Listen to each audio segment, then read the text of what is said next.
Welcome back to episode 2, and let's just get right into the scores from last week and what to look for this weekend. Tech beat UGA, Florida beat Tennessee in a scoring frenzy, 9 to 8. South Carolina beat Coastal Carolina 2 times in a best of 2 for last weekend. And last but not least, the Kennesaw State Fighting Owls lost to Tampa Spartans twice in a best of 2 this past weekend. But now the Owls get a reset and play next weekend against Coastal Carolina, which should be a bounce back series for them, I would hope. Although they do have Deer out long term, and they do have a defenseman out for a game next weekend. This weekend didn't really consist of any jaw dropping matchups or anything that would catch your eye, so I'm going to go ahead and jump into next weekend's games because there are a lot more key matchups in next weekend. South Carolina plays Vanderbilt. University of Georgia plays University of Tennessee. University of South Florida plays University of Tampa. University of Central Florida plays University of Miami. And Lynn University plays Mississippi State. And once again, KSU goes up against Coastal Carolina. And now for our interview with one of the players. This week we have John Testino, who scored 2 goals, one of which was a game winner in the first week against University of Georgia at the Atlanta Ice Center. Hello, once again, I'm here with John Testino. Good old Go Johnny Go. What's up? Hey Chris, how's it going? I'm doing pretty good, man. I'm happy to be back. I've had a busy schedule lately, but finally popping out another episode, so let's go. Do it. All right, so tell me about yourself a little bit. Let's see here. So, this is my second year playing for the KSU Owls. I'm 22. I'm a mechanical engineering technology student right now. Yeah, that's about all there is. All right. So what made you go from juniors to college? Well, there was a few deciding factors. I played juniors for 4 years, the Atlanta Knights over at the Marriott Ice Center, and I was trying to pursue the D3 route, try to play NCAA D3. I was taking classes part time at Kennesaw State when I graduated from high school for the 3 years after that when I played juniors, just to keep my eligibility and everything. But as I went on and started talking to other schools and everything, there was just a lot of things that they couldn't offer that I was looking for out of my college experience, and the major that I was trying to pursue wasn't offered at a lot of these either. So that's when I turned to looking at a few other places, and it just turns out that all the requirements that I was looking for out of a college, Kennesaw State could offer. So it ended up working out great, and getting to play some pretty good hockey too. Yep. Always a bonus. Oh yeah, great. So I guess now we can talk about some of the KSU stuff. Yeah, Yeah.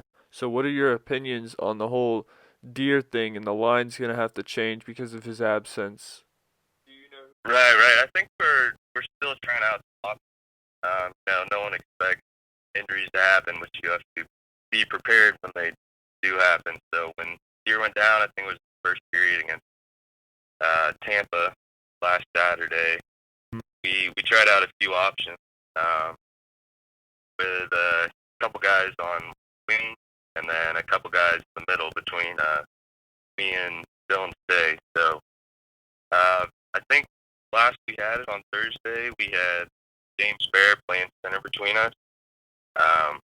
But then we also had Isaiah Arnold make a return to practice on Thursday, and I think he's going to be with us through this semester. So I'm not sure if that'll throw a wrench in anything and give us a chance to try any different look.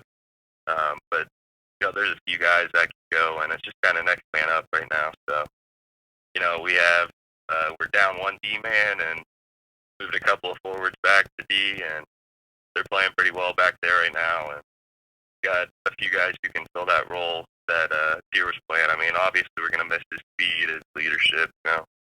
Really skilled guy, but there's definitely some guys who are looking for the ice time. Whoever can fill that role at this point.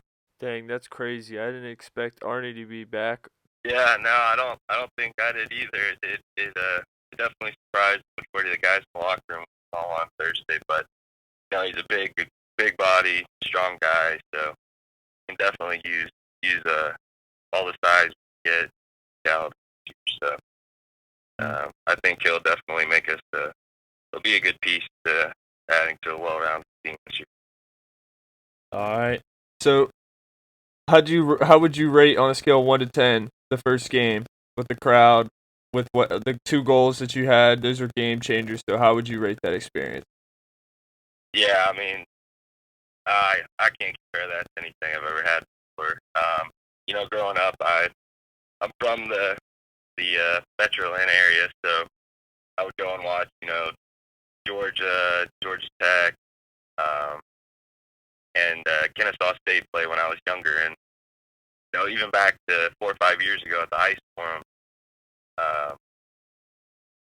the atmosphere that was there is, I've never seen it anywhere else in club hockey in Georgia, but I feel like it was definitely back, and seems like it's back to stay in Georgia now, being at the Ice House over there. So, I mean, I was really excited to just see the turnout, and not to mention being able to score a couple goals and get my number called in the shootout just added to that experience. So something I won't forget, but good experience.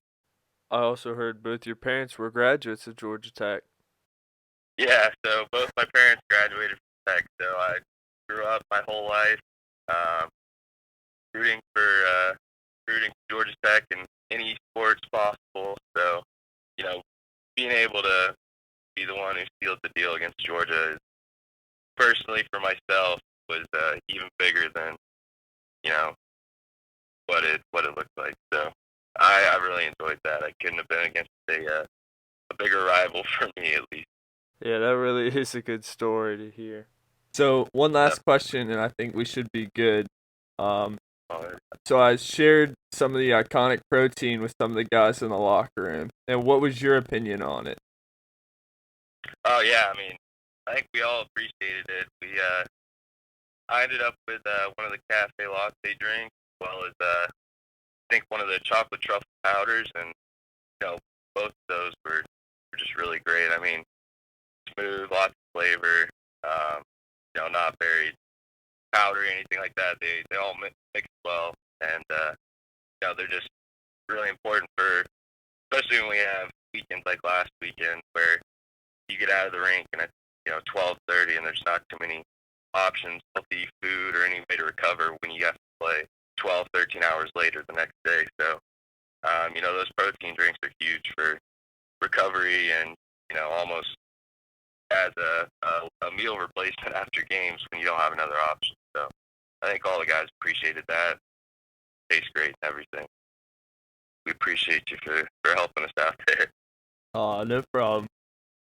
All right, that sounds pretty good. I can't wait to see how you guys do next weekend. Should be a good bounce back weekend. Good weekend to rest and recover and then start back.